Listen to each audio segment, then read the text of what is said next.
सोचो अगर मैं आपसे कहूँ कि बिटकॉइन की प्राइस कभी भी ज़ीरो हो सकती है, तो क्या आप इस बात पर बिलीव करेंगे? बिटकॉइन की हिस्ट्री में मैसिव क्रैशेस आ चुके हैं। बिटकॉइन 70%, 80%, इवन कि 90% तक भी क्रैश कर चुका है। लेकिन एक इंटरेस्टिंग क्वेश्चन ये है, क्या बिटकॉइन एक्चुअली ज़ीरो हो सकता है? और अगर बिटकॉइन ज़ीरो नहीं होता तो फिर इसका फ्यूचर क्या है? क्या बिटकॉइन फ्यूचर में गोल्ड की तरह एक ग्लोबल एसेट बन सकता है, या फिर एक दिन बिटकॉइन की डिमांड ही ख़त्म हो जाएगी? आज की वीडियो में हम इसी को सिंपल वर्ड्स में समझेंगे। तो चलिए स्टार्ट करते हैं। बिटकॉइन ज़ीरो क्यों नहीं हो सकता? सबसे पहले एक इम्पॉर्टेंट बात, बिटकॉइन की प्राइस थ्योरेटिकली ज़ीरो हो सकती है, लेकिन प्रैक्टिकली ज़ीरो तक पहुंचने के लिए बिटकॉइन को इकोसिस्टम में ऑलमोस्ट कंप्लीट कोलैप्स करना होगा। बिटकॉइन के पीछे सिर्फ एक कंपनी या एक गवर्नमेंट नहीं है। इसके पीछे दुनिया भर में users, investors, miners, developers, exchanges और बिजनेस का एक ह्यूज इकोसिस्टम है। बिटकॉइन को किसी एक कंपनी का सीईओ कंट्रोल नहीं कर सकता, और इसी डिसेंट्रलाइजेशन की वजह से बिटकॉइन को कम्प्लीटली डिस्ट्रॉय करना ईजी नहीं है। बिटकॉइन की सबसे बड़ी पावर स्कार्सिटी है। बिटकॉइन की सबसे इम्पॉर्टेंट कैरेक्टरिस्टिक्स में से एक है इसका लिमिटेड सप्लाई।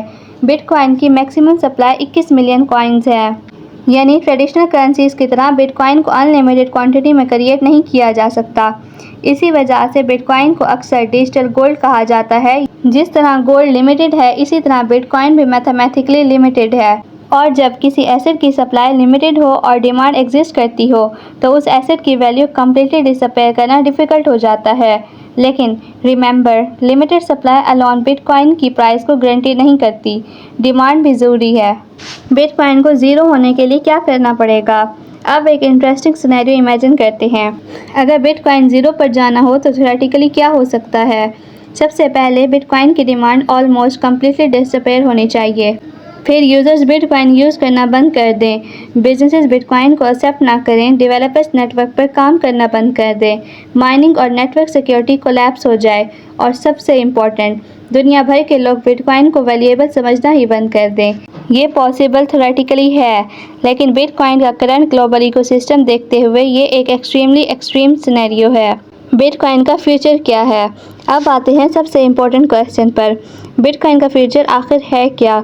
मेरे अकॉर्डिंग बिटकॉइन के फ्यूचर को 3 पॉसिबल सिनेरियोज में समझा जा सकता है। Scenario number 1, bitcoin becomes digital gold. पहली पॉसिबिलिटी ये है कि बिटकॉइन ग्रेजुअली एक डिजिटल स्टोर ऑफ वैल्यू बन जाए। जैसे इन्वेस्टर्स गोल्ड को इन्फ्लेशन और इकोनॉमिक अनसर्टेनिटी के अगेंस्ट होल्ड करते हैं, वैसे ही बिटकॉइन को भी एक अल्टरनेटिव एसेट के तौर पर यूज़ किया जा सकता है।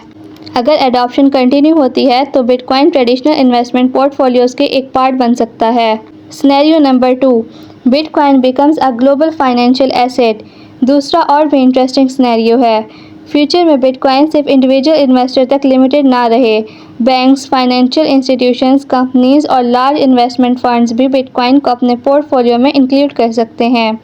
अगर इंस्टीट्यूशनल एडॉप्शन कंटिन्यू होती है तो बिटकॉइन एक नॉर्मल फाइनेंशियल एसेट की तरह ट्रीट किया जा सकता है, यानी फ्यूचर में लोग बिटकॉइन को सिर्फ क्रिप्टो नहीं बल्कि ग्लोबल इन्वेस्टमेंट एसेट के तौर पर भी देख सकते हैं। अब हम एज्यूम करते हैं scenario number 3, bitcoin loses it's dominance. लेकिन हमें नेगेटिव पॉसिबिलिटीज़ भी इग्नोर नहीं करनी चाहिए। टेक्नोलॉजी कॉन्स्टेंटली चेंज होती है। फ्यूचर में कोई न्यू टेक्नोलॉजी बिटकॉइन से बेहतर सोल्यूशन प्रोवाइड कर सकती है। ये रेगुलेशंस बिटकॉइन के यूज़ को डिफ़िकल्ट बना सकते हैं, या इन्वेस्टर किसी और एसेट को प्रेफर करना स्टार्ट कर सकते हैं। अगर बिटकॉइन की डिमांड कंटिन्यूसली डिक्लाइन होती है तो इसका प्राइस भी फॉल कर सकता है। इसीलिए ये कहना कि बिटकॉइन गारंटेड फ्यूचर में सिर्फ ऊपर ही जाएगा बिल्कुल करेक्ट नहीं है। बिटकॉइन का रियल एडवांटेज क्या है? बिटकॉइन का सबसे पावरफुल फीचर सिर्फ इसका प्राइस नहीं है। It's biggest advantage is the network and the idea behind it. Bitcoin ने दुनिया को एक ऐसा डिजिटल एसेट दिया जो किसी सिंगल गवर्नमेंट या कंपनी के कंट्रोल में नहीं है। आप बिटकॉइन को ग्लोबली ट्रांसफ़र कर सकते हैं, और इसका नेटवर्क पब्लिकली वेरीफेबल है। इसी कॉन्सेप्ट की वजह से बिटकॉइन ने इतने सालों के बाद भी अपनी रेलेवेंस मेंटेन की है। क्या बिटकॉइन $1 मिलियन तक जा सकता है? अब ऑब्वियसली सबसे एक्साइटिंग क्वेश्चन, क्या बिटकॉइन फ्यूचर में $1 मिलियन तक जा सकता है? पॉसिबल है, लेकिन गारंटेड नहीं।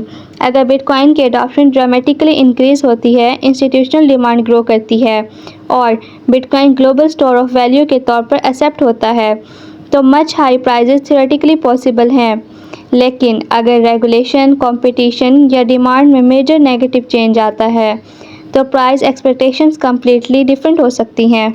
इसीलिए बिटकॉइन के फ्यूचर को सिर्फ प्राइस टारगेट से जज करना मिस्टेक है।